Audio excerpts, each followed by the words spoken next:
घोषित झाल्या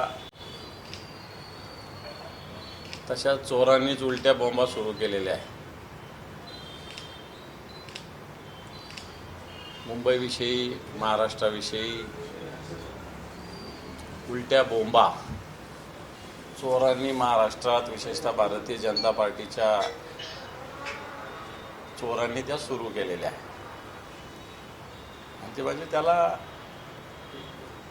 उलटा चोर कोतवाल को डाटे असंही म्हणता येईल आणि चोराच्या उलट्या बॉम्बा दोन्ही गोष्टी बोलता येईल. ज्या लोकांनी नगरपालिकेमध्ये पैशाचा पाऊस पाडला नगरपालिका निवडणुकांमध्ये आणि भारतीय जनता पार्टीच्या संघटन मंत्र्यांना विदर्भातल्या बैठकीत सांगावं लागलं की निवडणुकीत पैसा संपत्तीचं ओंगाळवानं प्रदर्शन करू नका.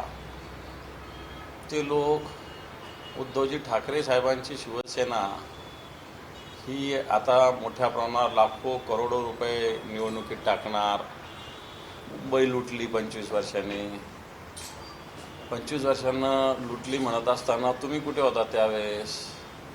शिवसेनेचा महापौर असताना भारतीय जनता पार्टीचा उपमहापौरही सतत होता. स्थायी समितीमध्ये भारतीय जनता पार्टीचे लोक होते. वेगवेगळ्या समितीचे चेअरमनसुद्धा भारतीय जनता पार्टीचे लोक होते. आणि मग हा आरोप करताना तुम्ही कुठे होते त्यावेळेस? हाही मुद्दा महत्त्वाचा या निवडणुकीच्या निमित्तानं आहे. एकीकडं महायुती म्हणायचं आणि एकीकडं बैठकांना अजितदादांच्या पक्षाला बोलवायचं नाही. अजितदादाचा पक्ष हा नवाब मलिक चालवतात मुंबईमध्ये तरी. आणि पिंपरी चिंचवड सारख्या शहरात भारतीय जनता पार्टी स्वतंत्र लढणार किंवा एकटी लढणार किंवा अन्य कोणाला घेऊन येणार, पण अजितदादाला नाही घेणार. आणि म्हणून पुणेसुद्धा भारतीय जनता पार्टी स्वतंत्र लढणार अशा पद्धतीनं घोषणा झालेल्या आहे. थोडक्यात पूर्णपणे महायुतीमध्ये पूर्णपणे ही नुसती महायुती नाही. कसली महा कसली? घडीत सांगायचं ट्रिपल इंजिन, भले सांगायचं डबल इंजिन, भले सांगायचं सिंगल इंजिन. नेमकं किती इंजिन आहे यांना? आणि म्हणून ही महायुती निवडणुकीला सामोरं जाण्याच्या आधीच यांची सगळ्या ठिकाणी तंत्रलेली आहे. असं एकंदर आजचं चित्र महाराष्ट्राचं. फक्त निवडणुका डिक्लेअर होऊन 12 ते 15 तास झाले आणि या 15-20 तासांमध्ये अशा प्रकारची स्वतःला महायुती मानणाऱ्याची स्थिती आहे. महापालिका निवडणूक लागल्यानंतर सर्वांचं लक्ष होतं की ठाकरे बंधूंची युती होणार का? त्या दृष्टीने हालचाली सुरू झाल्या. संजय राज ठाकरे यांच्या घरी गेले. आज युतीची घोषणा होईल का? युती तर होणार अशा पद्धतीनं पूर्णपणे निर्णय झालेला आहेच. संजय राऊत साहेब राजसाहेबाची भेट घेत आहेत आणि फार लांब म्हणजे फार दिवस मोजावे लागणार नाही. एवढ्या दिवसातच अशा पद्धतीनं शिवसेना, उद्धवजी बाळासाहेब ठाकरे पक्ष आणि मनसेची युती मला असं वाटतं घोषित होऊ शकते. याला फार बोटावर मोजणे इतके दिवस नाही, 2-4 दिवसामध्ये या गोष्टी होऊ शकतात. मुंबईमध्ये पोस्टर लागले आहेत, BMC हा फॅमिली बिझनेस नाही आहे असे निनावी पोस्टर लागलेले आहेत मुंबईमध्ये. आणि मराठी माणूस जागा झालाय. महाआघाडीला हरवण्यासाठी 15 जानेवारीचा मुहूर्त काढलाय मराठी माणसाने. बिलकुल 15 जानेवारी आहे. संक्रांतीचा दुसरा दिवस आहे. संक्रांतनंतर आपल्याला ग्रामीण भागात कंक्रांत म्हणतात, कर म्हणतात. ही भारतीय जनता पार्टीवर महाराष्ट्राची जनता काढणार. आणि मराठी माणसाने जागा होणं तर आवश्यक आहेच. मराठी स्वाभिमान, मराठी माणूस ही भूमिका घेऊन शिवसेना असेल, मनसे असेल सातत्यानं पुढे जाते. आणि या भूमिकेला विरोध कोण करतं तर ते भारतीय जनता पार्टी करत आहे. आणि म्हणून या भारतीय जनता पार्टीला उत्तर मुंबईची जनता आणि महाराष्ट्राची जनता सुद्धा दिल्याशिवाय राहणार नाही. ठाकरे बंधू एकत्र येत असताना असे दिसताना बावनकुळे जे भाजपचे नेते ते असे म्हटले की कुणी किती एकत्र आलं तरी त्याला काही अर्थ नाही. मुंबईचा महापौर भाजपचाच होईल आणि महायुतीचा होईल. भाजपचं होईल का महायुतीचं होईल ते बोलत नाही. ते भाजपचंच होणार असेल तर तसंही सांगावं, महायुतीचं होणार असेल तर तसंही सांगावं. एकीकडं शिंदे गटाला दररोज त्रास द्यायचा, दररोज त्यांचेच लोक फोडायचे आणि एकीकडे त्यांचं आणि आमचं होणार म्हणायचं. मला असं वाटतं हे पाठीत खंजीर खुपसणे हा प्रकार आहे. हा असा गळ्यात गळा घालायचा आणि एका हाताने असा गुपचूप मागच्याच्या पाठीत खंजीर खुपायचं हे काम भारतीय जनता पार्टी करते. आणि महाराष्ट्राची जनता सुजाण आहे. निश्चित भारतीय जनता पार्टीला या निवडणुकीमध्ये महानगरपालिकेच्या, कारण भ्रष्टाचाराचे अड्डे या सगळ्या महानगरपालिका, मुंबई महानगरपालिका मागच्या 4 वर्षात लुटलेली अक्षरशः. मुंबईच्या महापालिकेने ठेवलेले डिपॉझिटसुद्धा यांनी काढलेले आहेत.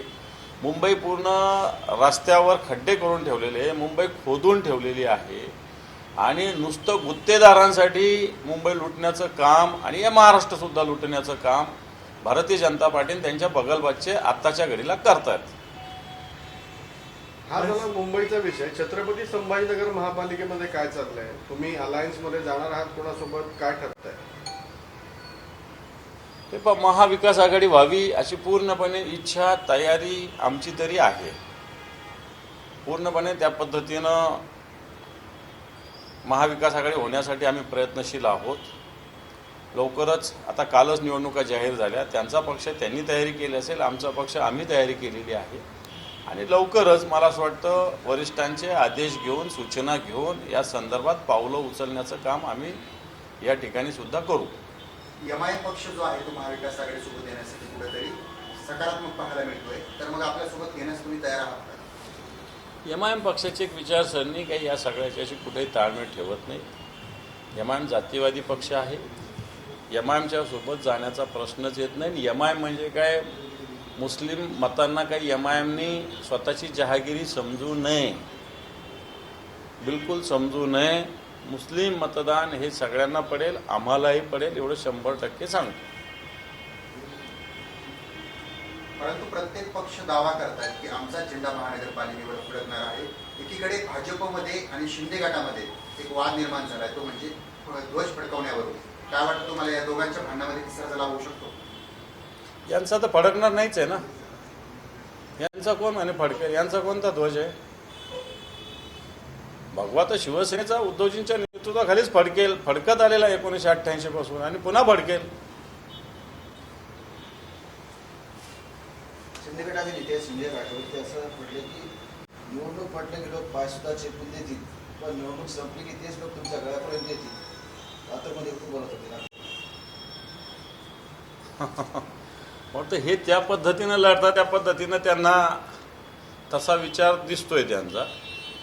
निवडणुकीपुरतं मतदाराला वापरायचं, नंतर या मतदाराला बाय बाय करायचं, हे त्यांचं एकंदर चित्र दिसतं. आणि त्याच्यामुळं त्यांनी त्यांचा विचार हा व्यक्त केलेला दिसतो. पण मतदार हा राजा आहे. या मतदाराची सेवा केली पाहिजे, फक्त निवडणुकी वेळेस नाही, तर सातत्यानं या मतदाराच्या अडीअडचणी, प्रश्न सातत्यानं सोडविले पाहिजे. ही भूमिका शिवसेना प्रमुखांची राहिली, शिवसैनिकांची राहिली आणि आगामी काळातसुद्धा त्या विचारसरणीवरच आम्ही काम करत जाऊ. बिहारचे मुख्यमंत्री आहेत नितीश कुमार, तिथे कार्यक्रम होता की डॉक्टरांना नियुक्तीपत्र देण्यात येत होतं. त्या ठिकाणी मुस्लिम मुलगी होती, तिचा त्यांनी हिजाब ओढलेला आहे. मला माहिती नाही आहे कशासाठी हिजाब ओढला, कोणत्या उद्देशाने हिजाब ओढला. गरज तर नव्हतीच, पण तो कोणत्या उद्देशाने ओढला हे पाहण्याची गरज आहे. मी काही त्याच्यातलं बघितलं नाही, मला त्याच्यातली माहिती नाही.